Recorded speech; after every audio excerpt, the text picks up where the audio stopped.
Hi, I'm Jeff Pospisil, and I'm going to cover the annual statistical reports in this video.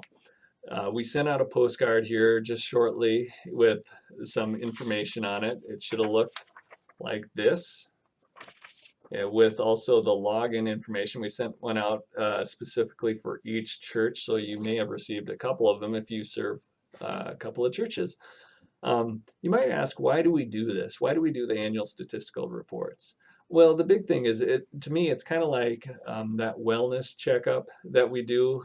You go to your doctor and they take some blood work and they do check a bunch of other things, and it builds your health history. So it gives you a little bit of an idea of how healthy you are and builds on that history. So that's the same thing for the church. It builds that church's history for us and it gives us a snapshot.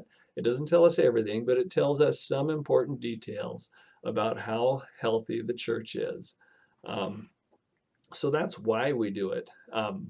You also probably received, so what I'm going to do is I'm going to show you how to log in and complete your statistics. And the statistics are due on February 28th. And if you're not done by then, chances are your district superintendent will be bothering you about it.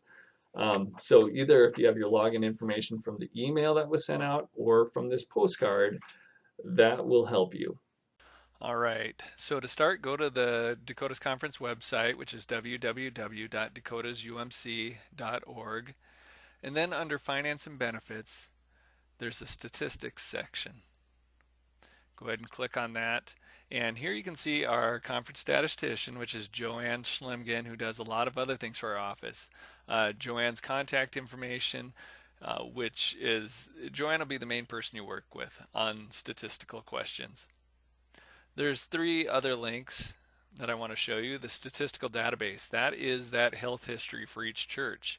You can download the full Excel database from here, or you could just use this widget, which I just selected a couple of what I think are important indicators of church health. And you can pick any church, past or present. So if you want to know how Antelope did when they were still open, you could do that, or you could check any other church out.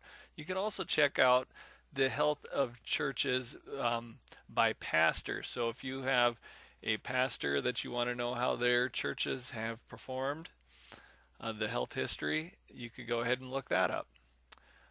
Okay, the next one is statistical forms, and this was just one if you want to print out some blank forms for use in helping you complete the forms. And the last one is this Esra statistical system. If you go down, there's a line by line instruction guide, there's a user guide, but the main one is this link, which is just to esra.gcfa.org, which was in the email and on the postcard. And for my church, I'm going to use a sample church. I'm going to use Martin UMC. So I'm going to enter in their username from the postcard. And I'm going to enter in stats 8. So if you have the postcard, you saw that 8 was handwritten on there. That's because we didn't realize the password had to be 6 letters long. So live and learn. And I can see that I logged into Martin now because that's the name that came up, and that's my general church number and login number. And the very first time you do this, it'll ask you for your contact information. So go ahead and fill that out because that'll help Joanne know who to contact. And I'm just going to put in my information real quick and then hit next. And the current password is stats 8, and the new password, I kind of recommend that you just put in stats 8. Again, you can change it to whatever you want, but I don't think too many people will be wanting to fill out other churches' statistical reports. It's hard enough to get them to fill out their own. So, and then it'll say thank you and begin. And there's two options here. The first one is to print the blank report form. And I like this one because when you go to it, I clicked on it and then I hit run report and it'll run it for Martin, and this little download comes up, download PDF. And it gives me everything that I entered in for 2017 as well as then blanks for 2018. So this is a pretty good guide that you can print off and then use to complete your stats. And then when you're ready to enter them, I'm going to go back to the stats home. There's this begin entering stats. And here, this is just a checklist of what needs to be done. So the first one is the membership and participation form, which is table 1. And again, you can see the last year's figures as well as this year's figures. There are little instructions in here as well. And you just go ahead and complete it. And when you get to the very end of each table, go ahead and hit save. And when you hit save, it'll pause for a second, and then if there's any concerns, warnings, so for example, let's just say your church's attendance doubled. It would ask you, are you sure this is right? So there'll be a number of these warnings up here that'll show up.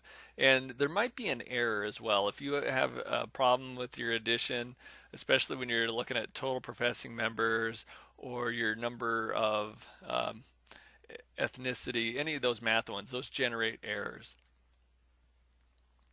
I'm going to go back to the begin entering stats one. So this checklist, once you've completed membership, finance, which is the expenses, and then income, then you're going to go ahead and after you've reviewed it, go ahead and submit reports. And here it won't let me submit it because I haven't completed those other statistical reports. You could put some comments on here and go ahead and submit it after you're done, and then you're all the way, then you're done. You can, if you want, save and then go back to it. So for example, if you're waiting for a number, you can save and then go back into membership. But when you're all the way ready to done, hit submit. But that locks it. You can't make any changes after that. You have to contact Joanne. Again, her contact information is right here if you want to make any changes after you've submitted. All right, thank you, and remember the deadline is February 28th, and we really appreciate your work on this.